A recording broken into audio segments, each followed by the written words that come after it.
ไหว้พระขอพรเสร็จแล้วทุกคนไปมืดนะคะทุกคนมือหนุกแต่เช้าตื่นแต่เช้าเลยตั้งแต่7 โมงครึ่งขึ้นรถไฟ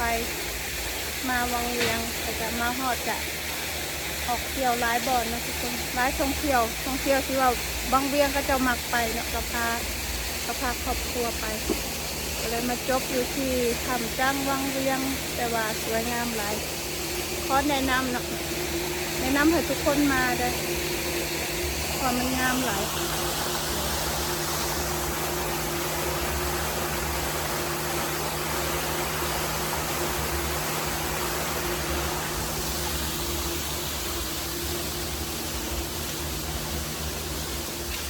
เย็นเลยทุกคนมาตอนนี้ใส่หมวกกันนะ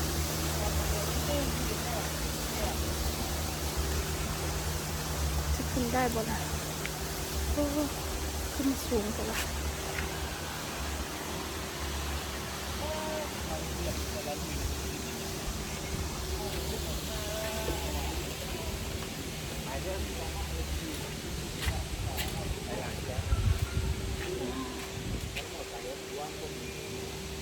สูงแค่ว่าคน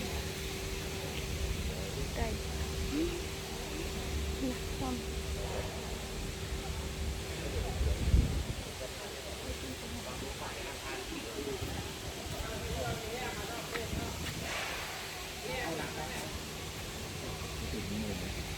20,000แล้ว